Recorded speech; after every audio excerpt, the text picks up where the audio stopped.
Valeu. Boa tarde, pessoal, aí depois do almoço. Primeiro, antes de começar e apresentar e nos apresentar, o título da talk é Multipart Upload, Streaming, Criptografia, os desafios de um serviço de armazenamento. E uma pergunta que eu ia fazer para o pessoal é quem aqui já trabalhou ou trabalha em um sistema que tem um upload ou um download de arquivo, ou gera um relatório ou alguma coisa. Eu acho que dá para ver que todo mundo já trabalhou, vai trabalhar. E por isso eu acho que a gente achou que era interessante trazer essa talk. Esse projeto aconteceu no início de 2018, mas já está rodando, então a gente vem trazer mais um case do que aconteceu nesse tempo aí. Só para entender um pouco do contexto, né, a gente trabalha na Nelway. Eu sou o Diogo, eu trabalho na área de aplicação. A Nelway ela tem a área de engenharia subdividida em 4 áreas, então tem a parte de analytics, tem a parte de coleta de dados, tem a parte de plataforma, que dá o suporte para a gente, e tem a parte de aplicação. Eu trabalho na parte de aplicação, num squad focado mais em projetos que trabalham com entrada e saída de dados, então a parte de importar dados para a plataforma e exportar dados para a plataforma. E o Aimone trabalha na área de plataforma, lá no nosso motor de busca, que a gente diz que é o Search Engine. Na época desse projeto, o Aimone trabalhava comigo também no squad, e daí depois ele acabou mudando de equipe. E daí, o que é o projeto, assim, para contextualizar? Lá em 2018, a Nelway ela teve a iniciativa de fazer uma solução de risk compliance. Então, o que era? A gente tem os dados das empresas, dados de pessoas, essas informações, e eles querem usar essa plataforma para fazer análise de risco. E uma dos pontos da análise de risco é guardar os dossiês das empresas durante um tempo, que pode ser até 5 anos. Então, um dos módulos de risk compliance era ter um sistema onde tu pudesse armazenar os dossiês e eles ficassem lá por um tempo grande, no caso até 5 anos. Então, na época, a gente pensou, né, analisou o problema e essa coisa e pensou na solução, nada criativo aí o nome NeoDrive, mas o que era? Era a gente ter uma aplicação onde a gente pudesse armazenar os arquivos, disponibilizar para o usuário, ele ficasse lá por até 5 anos, e que a gente tivesse também uma solução que a gente pudesse reaproveitar em toda a plataforma. Porque o quê? Dentro da Nelway, a gente tem diversas soluções, diversos serviços que manipulam arquivos. Então, a gente tem projetos que exportam dados e geram arquivos, a gente tem projetos que importam dados, então tu faz o upload do arquivo, processa o arquivo e depois insere os dados na plataforma. Então, a gente começou, na época, levantar alguns requisitos para esse projeto, né? O que a gente queria? Não só atender essa ideia de ter os dossiês lá, mas a gente queria ter a gente tinha alguns requisitos. Possibilitar a gente instalar isso em ambientes que fossem on-premise ou em cloud. Então, a gente precisava de uma solução meio que híbrida.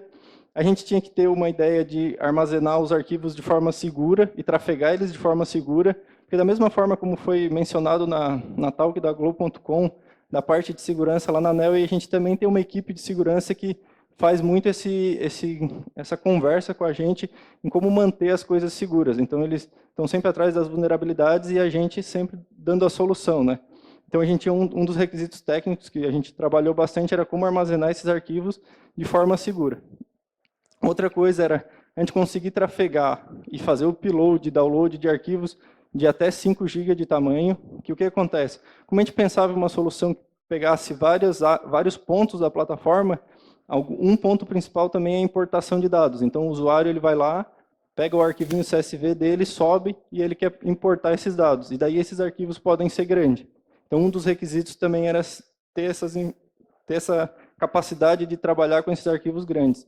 Outro requisito que a gente tinha era conseguir, durante o upload do arquivo, analisar as informações que estão passando, que tu está fazendo o upload. Então, por exemplo, se eu estou subindo um CSV, eu quero, no final, ter as informações. Eu quero saber quantas linhas tem, quantas colunas tem, o tamanho dele.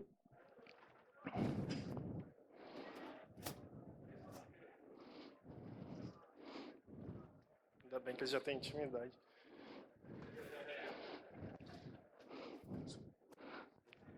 Beleza, valeu, obrigado. Então, a gente queria, no final de um upload, ter as informações, analisar o que subiu. Outra coisa interessante é que como a gente queria usar esse serviço em vários projetinhos, a gente queria conseguir que o cliente, quando ele estivesse fazendo o upload de um arquivo, ele conseguisse ver o progresso real do arquivo dele. Então, saber quanto que está subindo, a velocidade que está subindo, e saber ter uma perspectiva de quando vai terminar, né? Muito semelhante ao que a gente tem no Google Drive, né? Tu sobe o arquivinho lá, bota lá, ele aparece um progresso real. E ali o último ali, que era um dos requisitos técnicos, que era centralizar um ponto de recebimento e entrega de arquivo, que o que acontece? Como a plataforma foi crescendo, a gente tinha vários serviços que tinham lá, cada um tinha a sua continha, por exemplo, num S3, disponibilizava um link, o usuário baixava, o outro usava de outra forma, tinha outra conta. Então, a gente queria pensar numa solução que a gente conseguisse substituir todo o que estava separado, botar num lugar só. E daí, a gente pensou na arquitetura aqui, essa questão aqui, esse desenho, traz a arquitetura base que a gente tem para qualquer serviço na área de aplicação. Então, o que a gente tem? A gente tem um cluster lá de Kubernetes e quando a gente vai criar um serviço ou uma aplicação, a gente normalmente é composto de, no mínimo, 3 serviços. Um front-end, um API Gateway e o serviço em si, ou mais de um quando faz sentido, né? Normalmente é mais de um. Aqui está um exemplo simplificado, mas o que acontece? Essa é a arquitetura básica, então a gente tem ali naquela drive layer, ali tem o front-end, ali, que é uma aplicaçãozinha, que era aquelas prints que tinham no início, feita em Vue. A gente tem um API Gateway que também é em Go, que é para poder comunicar com os outros serviços. Aqui eu botei o desenho de um só, que é o foco. E a gente tem o Drive Service, que realmente é o cara que tem os arquivos armazenados. Esse cara tem ali um AWS, um S3 atrás para armazenar os arquivos, e um Mongo para armazenar os metadados dos arquivos, as informações para a gente localizar o arquivo no S3. E na parte de baixo, ali separado, eu botei alguns exemplos ali, de integrações que acontecem com esse serviço. Então, o que é? A gente tem outros serviços que tem um componentezinho do Drive lá para fazer o upload, então ele se comunica com o gateway dele e fala com o nosso serviço para armazenar o arquivo. Então, a partir do momento que ele armazena o arquivo, ele acaba tendo o ID do arquivo e consegue trabalhar com esse arquivo e fazer as coisas que tem. Mas beleza, é um projeto, armazenar arquivo, quais que eram os desafios de tu criar esse projeto dentro da nossa arquitetura. Daí, a gente traz alguns desafios aqui. O primeiro deles é assim, beleza, eu vou subir um arquivo, como que eu extraio os metadados de um arquivo trafegando? E isso junta também com o que está mais ali embaixo, que é o baixo consumo de recurso. Então, se eu não tenho, eu quero consumir pouco recurso, eu estou trafegando um arquivo de 5 GB, como que eu analiso esses arquivos para extrair informação? Outra coisa que era um desafio também para a gente era como que eu dou um feedback de progresso para o usuário de uma forma de um upload e de um download. O download, o browser já faz o cálculo, ele te dá um feedback de quanto tempo vai demorar, mas às vezes no upload a gente não tem essa informação. Um outro desafio aqui é a complexidade da nossa arquitetura. Depois vai ter outro slide aqui que tem um desenho mais macro, mas a gente tem muitas camadas lá até chegar no serviço em si da nossa área de aplicação. E daí esse caso também era mais um dos nossos desafios. Trafegar um arquivo grande, passando por essas camadas, tem a questão dos timeouts de todas as camadas, então a gente tem vários pontos ali, o desenho vai ficar mais claro. E outra coisa era como que eu trafego um arquivo de forma segura e armazeno ele de forma segura, de uma forma que mesmo que esse bucket, por exemplo, do S3 fosse exposto, as informações que estivessem lá não fossem visíveis ou não pudessem ser interpretadas, né? Então esse era um dos requisitos. E um último ali, que era calcular o checksum do arquivo para te garantir que, se fosse um outro serviço utilizando, ele pudesse mandar o arquivo e garantir que o arquivo chegou íntegro do outro lado. Então, eu mando ele, eu tenho o cálculo dele, eu sei qual é a garantia do arquivo, eu posso calcular ele no destino, ver se realmente deu certo o upload, não faltou nenhum pacote. Assim. Então, beleza, um dos ali que a gente falou da arquitetura da Neoway lá em si. Então, o que acontece? Para a gente falar do nosso serviço da área de aplicação, a gente está atrás de várias camadas de autenticação até chegar no nosso cluster. Então, o que acontece? Lá na ponta, só para entender, a gente começa lá em ter um Cloudflare para serviço DNS, Fireweb, depois a gente tem um LB da Azure, daí a gente cai num proxy reverso, que é o Nginx, a gente tem um outro cara que é um Vulkand para fazer autenticação, depois a gente cai num outro LB para ir no outro cluster, que é o cluster de aplicação, tem um outro proxy reverso, tem o nosso gateway, que é o nosso servicinho, e daí chega no nosso serviço. Então, a gente trafegar um arquivo por todo esse processo, por todas essas camadas, e às vezes um arquivo grande, era um dos desafios, e daí que a gente começa a procurar um pouco das soluções que a gente vai passar. Mas tem mais alguns pontos aqui, e a parte de redundância também, que era outra coisa que preocupava. Então, para todo o serviço que a gente roda, a gente sempre tem uma dualidade. Então, o que acontece? Qualquer solução que a gente fosse pensar, a gente tinha que pensar em algo que conseguisse, funcionasse com a redundância. Então, se tu está trabalhando com disco local, tu tem que garantir que os discos são sincronizados e essas coisas. E só eu vou passar para a Imani vai falar mais algum ponto aí. Bom, como o Diogo já colocou, a gente tem diversas camadas, cada camada é responsável por algum tipo de problema. O Nginx vai fazer o proxy reverso e ali é o primeiro lugar onde a gente vai ter a configuração de timeout de requisição.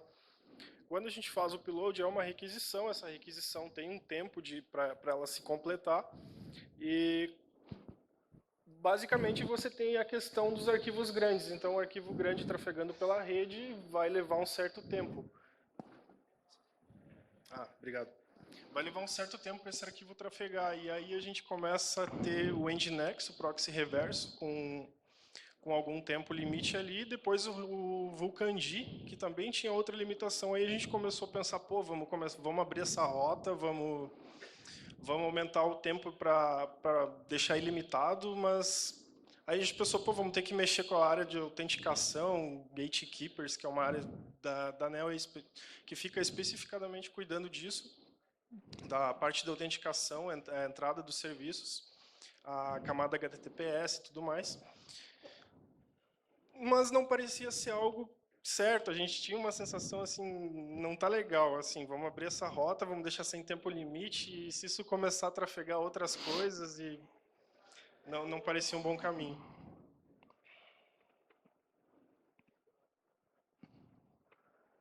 Aí, voltando a falar de consumo de memória, até como um dos desafios, o Vulkand, ele não possui suporte, na verdade, é uma característica dele, ele vai armazenar um buffer, quando você faz um upload, ele vai armazenar um buffer nele, e esse buffer vai ser transmitido para o target, né, que é o local para onde esse arquivo vai. Então, basicamente, se abre a requisição a partir do browser, passa por essas camadas, no Vulkand ele vai criar um buffer do payload, e esse buffer vai ser redirecionado para o target, né, para o destino. E com 5 GB, imagina, 2, 3 usuários trafegando arquivos de 5 GB num buffer, lá no nosso Vulkand, que é um proxy, é um binário que roda pequeno, e, pô, como que a gente vai cuidar disso, sabe? Então, esse era um dos desafios relacionados a consumo de memória. A gente até chegou a encontrar algum middleware, que era o Oxy, e ele faz basicamente um string, ele elimina o content length e começa a passar o string direto para o destino. Mas, de novo, aqui tem um Vulkand, ali tem um Nginx, vamos começar a mexer nessa infra? Aí a gente acabou pensando em outra alternativa. E daí o que acontece? A gente tinha esses problemas, esses desafios e esses requisitos, e daí a gente já tinha a ideia de fazer em Go, porque na época já é a linguagem que a gente usa bastante lá, e a gente sabe da facilidade de trabalhar com I/O, e daí a gente começou a pensar, não, beleza, então vamos pegar dentro do Go e vamos procurar o que tem que ajude a gente a fazer tudo isso que a gente precisa. Como a gente pode resolver essas questões e criar um serviço que seja bacana. E daí a gente começa no primeiro ponto, né, que é a parte de leitura e escrita, né? Então, no Go ele parte do princípio que a gente tem uma interface de leitura e uma de escrita bem simples, então, e isso também ajuda muito a gente lá, porque na verdade a gente o serviço escreve tudo baseado em testes. Então, o que acontece? A gente tem aqui uma interface de leitura simples, que ela abstrai uma origem e converte, tu lê para um buffer, né, um array de bytes, e a escrita é igual, então os testes a gente acaba escrevendo nunca baseado em arquivo, às vezes a gente testa strings para frente, para trás, no tráfego. Então esse era o início, a gente assim, não, beleza, a gente trabalha com as interfaces de leitura e escrita e vai resolver um pouco dos nossos problemas.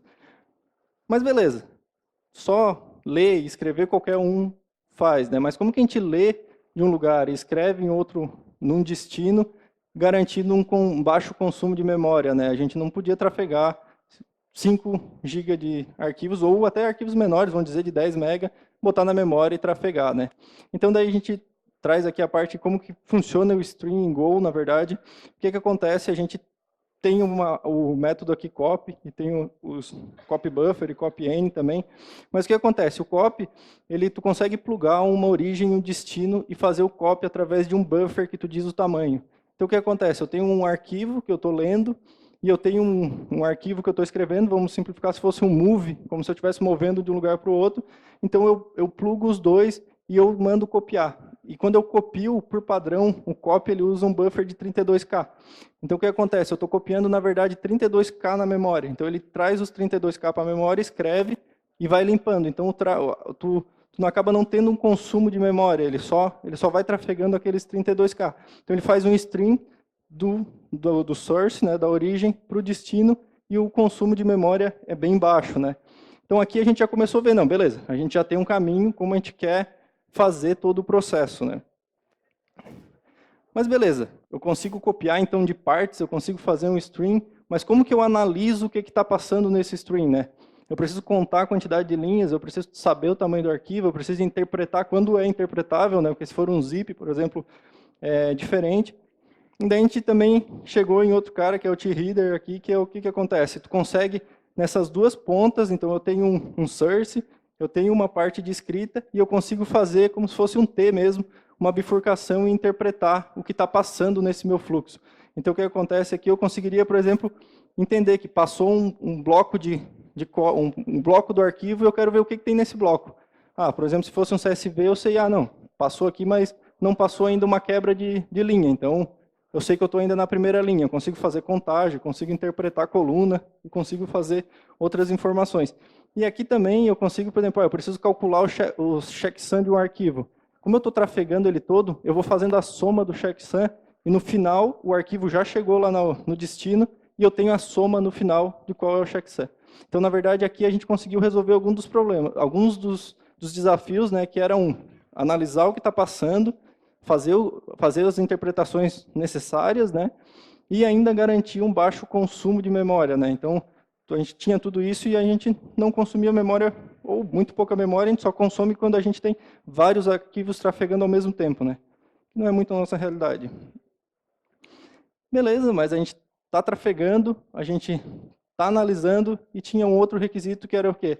Garantir a segurança do arquivo. Então, a gente tinha por requisito que a gente ia armazenar no S3 os arquivos cifrados de uma forma que não fosse possível de identificar, mesmo que se esse S3 fosse aberto e exposto.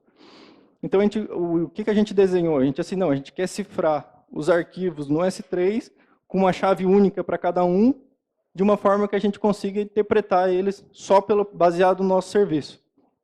E daí também a gente foi no Go e procurou, e na verdade ele, como já tem muita coisa para isso, a gente traz aqui, tem a parte de cifragem dele, ele tem também a parte de cifragem por stream, então ele consegue, o primeiro ali que é o tipper string ali, ele representa uma cifra de fluxo, né? Então ele diz assim, cara, está cifrando num fluxo de dados, e embaixo ali tem o string header, que realmente é só para plugar mais um cara.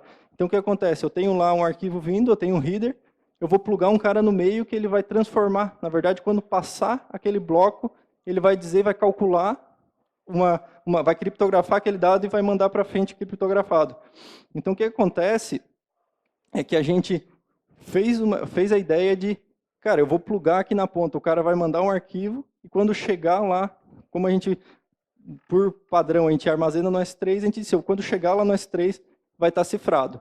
Então, o que acontece? A gente usa aqui, eu trouxe um exemplo do algoritmo que a gente usa de cifragem, que é um algoritmo de cifragem de bloco baseado no output do anterior, né? Que tem os algoritmos de cifragem, eles têm de fluxo, assim, eles têm dois tipos, assim. Um que ele cifra cada bloco independente, então ele usa uma chave. Tu passou o primeiro bloco, ele vai lá e cifra, passou o segundo, ele vai lá e cifra. Só que tem um problema que dois blocos iguais vão ficar com as cifras iguais. Então, tu consegue interpretar, se tu olhar o arquivo cifrado, tu consegue ver semelhanças, né? E o OFB aqui, na verdade, em Go ele já não usa esse, porque ele já acha que é uma vulnerabilidade, então já acha que é fraco, né? Então ele disponibiliza outros, e a gente optou por usar o OFB, que é o que é? Ele cifra, tu dá uma chave, ele cifra o primeiro bloco, e ele usa o primeiro bloco para cifrar os próximos. Então ele vai sempre usando um no outro, então o mesmo arquivo, a mesma parte do arquivo, por mais que ela seja igual, ela não vai ter uma cifra igual. E o que a gente faz? A gente cria uma chave única por arquivo, mais uma chave fixa que a gente tem. Então, o que acontece no final, a gente tem cada arquivo armazenado no S3, ele tem uma chave diferente e uma cifragem, né? Então, e outro ponto dessa parte do algoritmo de cifragem, a gente escolheu esse porque ele é o mais rápido, porém ele é o mais pesado. Só que no nosso caso, como a memória, no final a gente vai ver que não é um problema, então a gente acabou escolhendo esse, que ele é o mais, que atende melhor, né? Então, beleza, a gente usou essas estratégias e a gente tinha uma primeira solução, que era como fazer o upload e o download de um arquivo passando por, atendendo todos esses requisitos. Então, se pegar do início ali, o cara manda o post lá, né, manda o arquivinho dele, pequenininho, sei lá, um arquivinho de 1 mega, a gente faz uma primeira bifurcação ali para extração de metadados, então a gente consegue extrair tamanho, linha, a gente faz uma segunda bifurcação para conseguir extrair o checksum, que é um SHA-256. Depois a gente pluga o outro cara para a gente criptografar os dados e a gente pluga daí numa SDK da AWS que ela vai fazer o post para o S3. Porém, aqui a gente consegue trocar, se eu quiser armazenar local em disco, é o mesmo princípio, a gente só vai dar um copy e salvar local, e os arquivos vão ficar da mesma forma criptografados, separados em pastas, como se fosse buckets do S3. E o princípio para fazer o download é a mesma coisa, só que no sentido inverso, a gente pluga lá, faz um get do bucket e pega a chave daquele arquivo, descriptografa e responde para o usuário e escreve.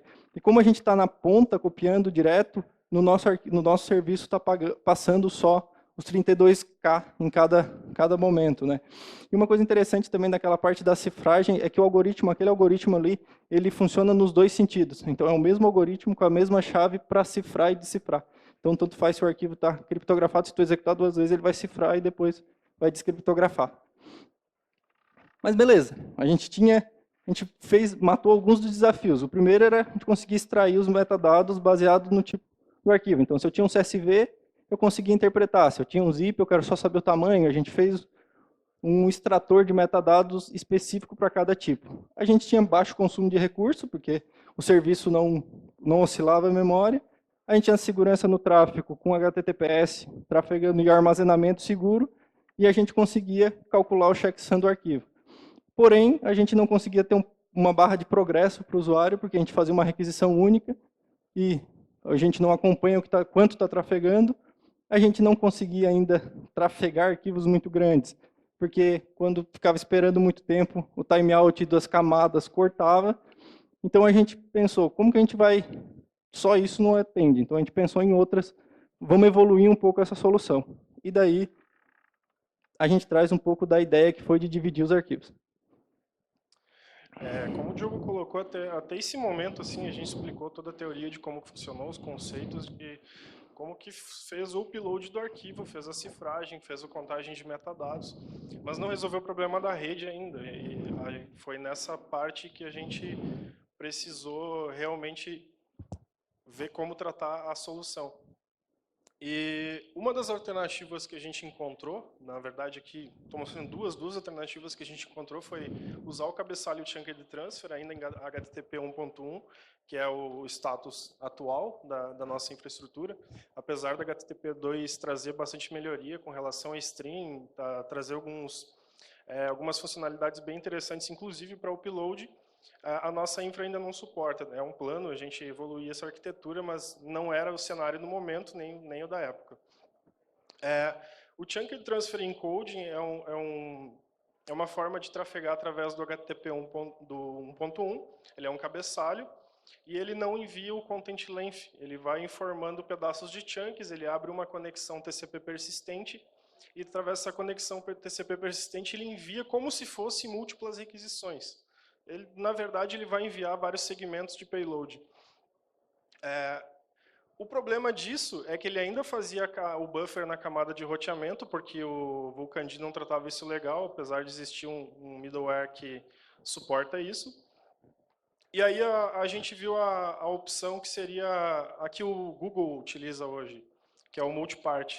Ele basicamente abre diversas requests. Ele controla o tamanho do buffer que ele envia e envia diversas requests. Isso permite fazer um envio paralelo, suporta um controle com progresso a partir da quantidade de chunks. E a desvantagem disso é que precisa codificar, eleva um pouco a quantidade de CPU, porque são mais requisições que você precisa tratar ao mesmo tempo.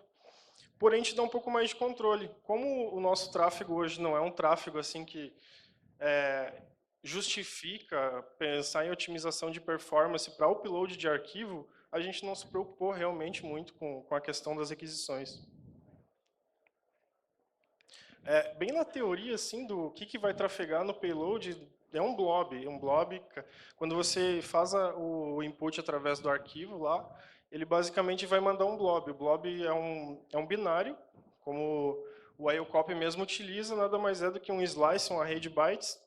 Então, você segmentando esse slice de bytes em um tamanho fixo, ele vai estar enviando pedaços. Então, você pode também controlar o tamanho desse slice e enviar através de cada requisição, dividindo a quantidade de dados em diversas requisições e controlando o tamanho. A implementação no browser é muito simples. Ele vai utilizar o blob. O blob já vai trazer para a gente ali o type identificado no próprio browser, no input. E ele precisa ali definir apenas algumas definições ali de cabeçalho, o range header.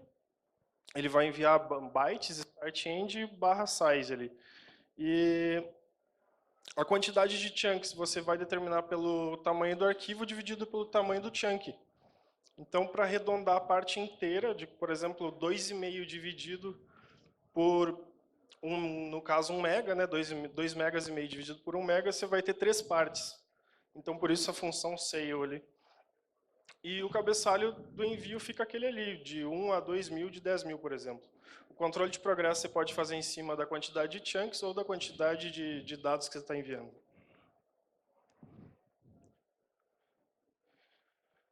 Aí dá para ver no slide como que fica as requisições HTTP. Vai mostrar paralelo ali, concorrente, limitado pelo próprio browser ou pelo script JavaScript, no caso, né? Você pode limitar quantas requests concorrentes você quer. E aí tem só como que ficou o waterfall. Aí a barra de progresso, né? Aqui em cima ali já tem como que ficou a barra de progresso do upload, porque isso era um problema para o usuário. Para o usuário não tinha feedback de como que estava correndo esse upload. E isso era um problema, ficava a tela parada. Basicamente são 3 endpoints, então. Um de registro do upload, um para enviar os chunks e outro para finalizar o envio. A gente não inventou muito esses conceitos, foi basicamente o que o Google faz hoje no Drive, com o multipart upload, são esses 3 endpoints.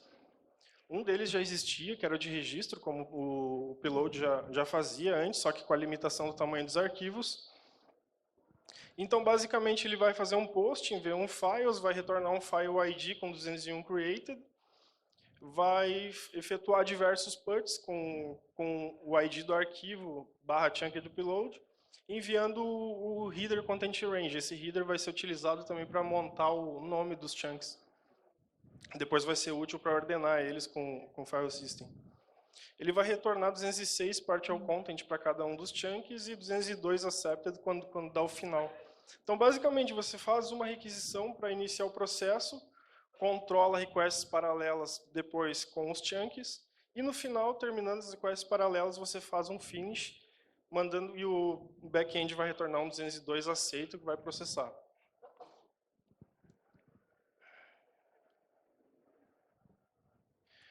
Aí, na parte de recombinar os chunks, foi enviado para o browser, fez o finish upload. Para garantir que o file system não retornasse uma lista que não fosse ordenada, a gente acabou implementando um algoritmo de sorte no nome dos arquivos, no nome dos pedaços de chunk, como ficaram gravados no back-end. Aí, usando já uma das utilidades do Go, que é a interface sort.sort, a gente fez uma simples implementação, que são 3 métodos para a interface sort, e o Go já faz uma implementação de quicksort nativa. A gente só precisa definir esses 3 métodos que são utilizados para fazer o swap e determinar qual que é o menor dos elementos, e o Go já toma conta do resto. Aí até tem um GIF do como que é o quicksort, como que funciona na prática. É um algoritmo de divisão e conquista. Então ele vai agrupando segmentos e vai ordenando.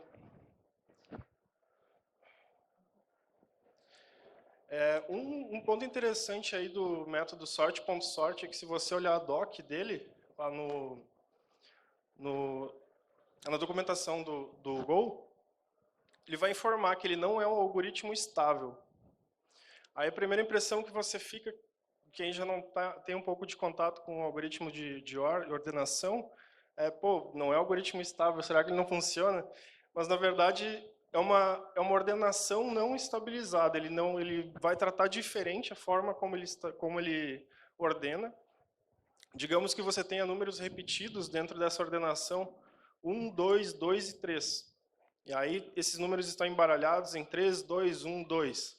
O primeiro 2, num algoritmo estável, ele vai manter a posição. Então, ele vai fazer 1, 2, e quando vier o segundo 2, ele vai colocar atrás do primeiro. Um algoritmo não estável pode ser que ele substitua o primeiro 2 e coloque o que já estava lá para o lado. Então, ficaria 2, 2, óbvio, mas considerando que isso pode ser um objeto, pode ter uma outra regra de negócio envolvendo essa ordenação, poderia afetar o resultado. Como a gente não vai ter chunks com nomes repetidos dentro da lista, para nós não foi um problema, então a gente seguiu adiante. Na parte de agrupamento dos dados, depois ordenados já os chunks, a gente utilizou de novo a interface do I/O. Então ele basicamente ele abre um arquivo em modo append. Esse aqui é um recurso interessante do Go, que se você abrir um arquivo em modo append, ele apenas permite que você adicione arquivos no final. Quer dizer, adicione bytes no final, ou dados no final. Então, ele abre o arquivo, para cada chunk ele abre um buffer, o buffer do chunk, via referência, e passa para o IOCOPY. O IOCOPY pega o buffer do chunk, joga dentro do arquivo de saída, aí o buffer fecha, o chunk fecha o buffer de novo, e para você não manter isso em memória, não começar a escalar a memória desses chunks que estão sendo lidos, você já faz o file out sync, e ele já vai baixar isso direto para o disco, ou seja, ele não mantém em memória. Então, se você trafegar esses 5 GB, ele vai rodar os 32K em memória, como o Diego já colocou, e não eleva a memória, não tem muita utilização de recursos, e ele faz isso numa boa, assim. Depois vem a parte de envio para o S3, a gente não vai chegar a entrar em detalhes, porque basicamente é a implementação da SDK da AWS, enviando para o S3, e limpar os temporários. Limpar o temporário, o que é? Depois de ele agrupar o arquivo, ele simplesmente descartar os chunks. Então, o que acontece aqui é que se a gente pegar aquele desenho anterior, a parte do finish upload é a mesma coisa que tinha. O que acontece é que agora a gente entrou com 2 etapas iniciais. Então, o que acontece? A gente tem o upload dos chunks ali, como o Aimone falou, a gente acaba tendo um storage local para armazenar os pedaços, e depois a gente junta tudo e a gente faz o upload de uma única vez daí localmente. Então, o que acontece, até o Aimone comentou da SDK da AWS, ela usa a mesma estratégia, então ela faz um multi-part upload também, só que como ela já está com o disco, ela pica o arquivo também e envia em partes, com um tamanho um pouco maior. Mas então a gente acabou tendo uma solução ali que a gente tem, os arquivos chegam em pedaços e a gente junta. E aqui a gente acabou tendo mais um desafio, eu acho, em um ponto, que, como a gente falou lá no início, a gente tem a redundância dos serviços, né? Então, a gente roda dentro de um cluster de Kubernetes, a gente tem dois ou mais pods do serviço e acaba que cada requisição dessa pode ou não cair no mesmo pod. A gente não tem a sessão persistente, então o que acontece? A gente precisa que o arquivo seja sincado entre os pods para a gente conseguir fazer a junção. Isso dá alguns probleminhas, mas não funciona sempre, assim. A gente acaba tendo o disco baseado em rede lá, mas funciona. E daí o que acaba é que, nesse ponto, a gente conseguiu passar por todos os desafios que a gente tinha de conseguir trafegar os arquivos com baixo consumo de recurso, fazer extração de metadados, armazenar de forma segura e uma implementação até simplista, assim, tem alguns detalhes, mas no geral é bem simples, assim, não tem nada muito elaborado, assim, pelo menos eu acredito. E o que a gente traz de resultado aqui é o resultado mesmo do projeto em si, o que a gente tem dele rodando hoje, o que está armazenado, o que ele está integrado, né? Então, hoje a gente tem um serviço rodando, ele está integrado a parte de upload com mais 3 front-ends diferentes. Então, a gente tem um componente que é feito em Polymer lá e a gente acaba botando ele nos front-ends em Angular, Vue. E para fazer o upload, então ele faz corta o arquivo, manda cada partezinha, vê o final, vê o que precisa fazer. Esse componente está em alguns serviços e a gente está escalando para outros serviços. Todos os serviços ou aplicações que precisam fazer o upload, a gente acaba usando o componente, ele manda o arquivo para o drive, o cara ganha um ID, e quando ele está na camada de serviço, ele acaba usando o ID, aquele arquivo, e daí ele vê o que ele precisa fazer. Eu preciso baixar esse arquivo para um storage local para processar.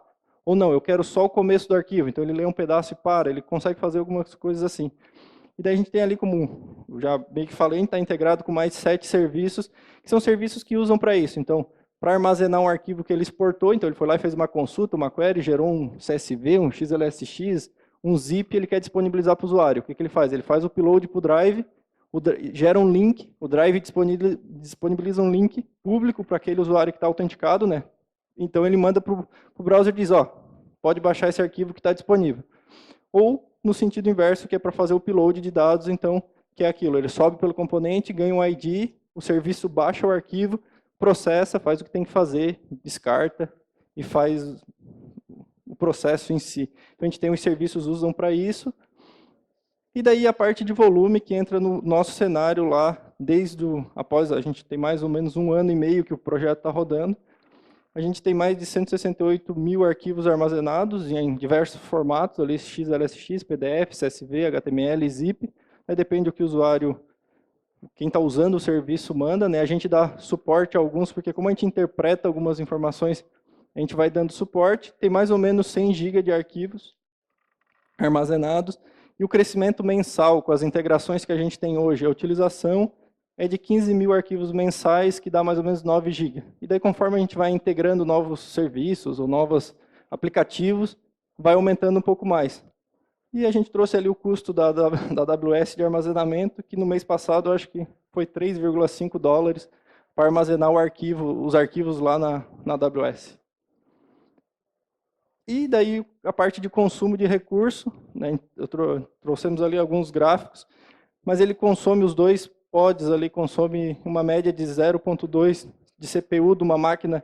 No nosso caso, agora a gente está rodando na Azure, então uma D4S ali V3, aquele processador ele consome mais ou menos isso, e é uma média de 16 MB de memória constante. Então a gente não tem muita oscilação, só se a gente tiver muitos arquivos simultâneos. Mas a nossa realidade lá é mais arquivos grandes, mas não muitos simultâneos. E daí o gráfico ali, eu só trouxe o gráfico, foi um exemplo de subindo um arquivo ali eu acho que era de 500 MB, tem o tráfego de rede ali embaixo e tem o tráfego de CPU e de memória no mesmo momento, dos 2 pods e os 2 CPU, para a gente ver que a gente está trafegando o arquivo, mas a gente não tem oscilação de CPU. De CPU até tem, mas é tão pequeno que não dá nem para ver. E de memória também é bem pequeno, quase não dá para perceber. Então, acho que de consumo de recursos, de resultado e volume, o que tem é isso. Só que como todo projeto, né, a gente fez tudo isso, a gente acha que está bacana, mas a gente também deslumbra as melhorias futuras, que a gente acha que tem coisas que dá para melhorar. E daí tem alguns pontos que a gente traz aqui. Alguns dos problemas, na verdade, que a gente viu foi trabalhar com disco baseado em rede, como storage local, quando a gente tem redundância. Então, os chunks estão sendo enviados para pods diferentes, os mesmos estão gravando no mesmo disco. Na hora de agrupar, parece que os pods não têm a mesma informação. Parece que um deles recebe rápido, o outro demora um pouco mais, e, enfim. Como é baseado em rede, alguns têm, parece que, latência, então não... Quando vai fazer o agrupamento, eventualmente, na hora de limpar, ele diz que já removeu, mas na verdade está removendo. Então acontece esse tipo de comportamento entre os dois pods assim de forma diferente. E esse até tem até um lock file que faz esse controle, né, para saber quando que já pode agrupar, quando que já pode remover. Mas ainda assim apareceu algumas inconsistências com relação ao uso do storage baseado em rede. E esse é até um ponto que a gente acaba tendo para contornar um pouco isso. A gente não tem problema em subir o arquivo, ele sobe. O que acontece é que às vezes fica lixo no servidor e daí a gente acaba tendo um outro serviço, não um outro serviço, na verdade o próprio serviço, ele diariamente, ele dá uma olhada e vê assim, cara, sobrou alguma coisa em disco que não faz mais sentido, e daí ele pega e limpa esses caras. Então ele vê assim, porque o que pode acontecer é que também assim, o usuário começa a subir e fecha o browser. Cancela. Então vai ficar um pedaço dos arquivos lá. Então ele vai lá e a gente tem um tempo de expiração dos arquivos, daí ele limpa esses pedaços e joga fora para não crescer, né? Então a gente acaba no Kubernetes, a gente tem um volume local daquele pod e a gente armazena ali, a gente limpa esse disco constantemente para garantir que esse problema não gere um problema maior. Outro ponto aí que tem com relação a ter feito assim diversas requests, separar, é permitir o resumo do arquivo. Muitas vezes no arquivo desse tamanho, o usuário frequentemente...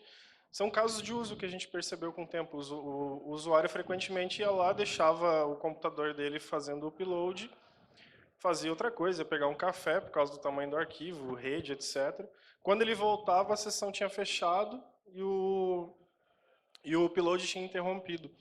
Então, com a separação das requests em chunks e a identificação delas por endereço do binário, dá para a gente fazer o resumo a partir da onde o usuário parou, pegar o status dos arquivos que foram enviados para o drive, pegar o intervalo binário que ainda não existe lá e reenviar ele.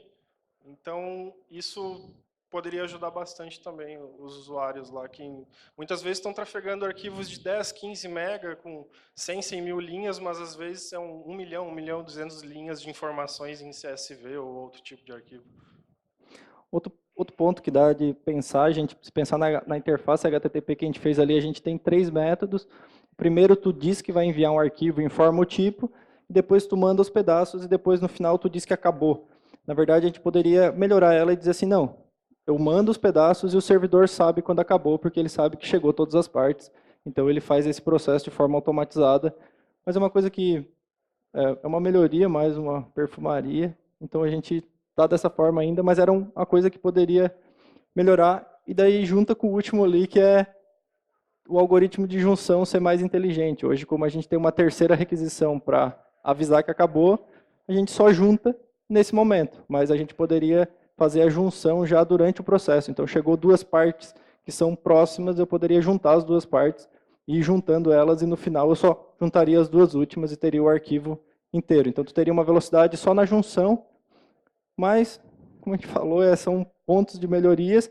Hoje, pelo volume que a gente não achou necessário ainda, ou não trouxe nenhum problema.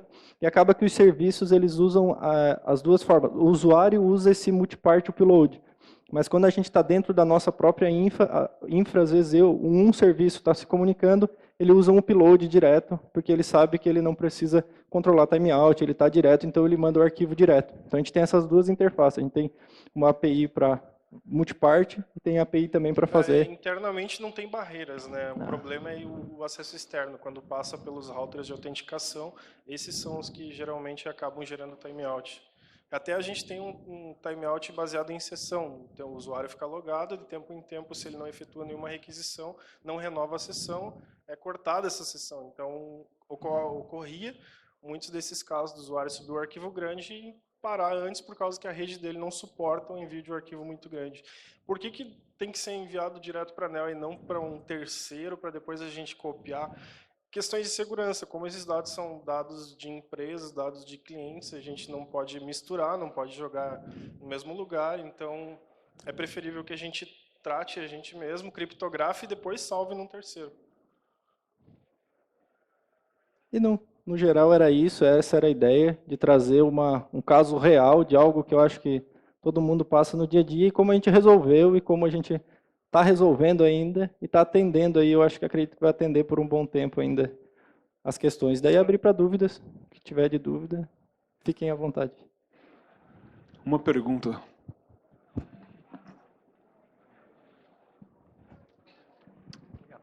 Bom, parabéns pela palestra, bem legal a solução de vocês. Eu fiquei com 2 dúvidas só. Quando os chunks são trafegados, vocês fazem algum checksum dele para garantir a integridade? Sim, o tamanho dele é verificado antes de fazer o ok do recebi, o aceito, né? Uhum. E eu fiquei com uma dúvida, vocês chegaram a fazer algum teste com CSV compactando o chunk? Sim, fazendo gzip? Isso. Ainda assim, dependendo do tamanho do arquivo, ele pode exceder o tempo de requisição, que hoje é de 1 minuto. Então, em 1 minuto, eu acho inviável um usuário conseguir enviar um arquivo de 5 GB, podendo ser que a rede dele não permita. Uhum. Muitas vezes a limitação é no próprio cliente, que tem uma rede ruim, né? Mas de tráfego, assim, será que valeria a pena? Eu acredito que vale bastante a pena, mas assim, no momento a gente não é o problema, não né? percebeu um problema, assim. A implementação é muito simples, a ideia é muito simples. A questão foi, nossa ideia foi trazer aqui os desafios que a gente teve. Não é uma implementação assim, digamos, extremamente complexa, tirando a parte de cifragem de bloco ali que para mim é um pouco, mas ela nos atende bem, está escalando, os clientes estão utilizando, acho que é uma das coisas que dá menos problema e baixo uso de recursos. E a gente acaba que a gente tem essa métrica de até arquivo de 5 GB, mas a nossa média de tráfego são arquivos de 50, 100 megas, são arquivos menores. Mas a gente tem que atender porque tem aqueles outliers que mandam um arquivo lá para derrubar tudo. Bom, a gente está um pouco estourado, então procurem o Diogo e o Marcelo depois, eles vão estar por aí. Então, muito obrigado pela palestra. Obrigado. Beleza, obrigado pessoal pela talk.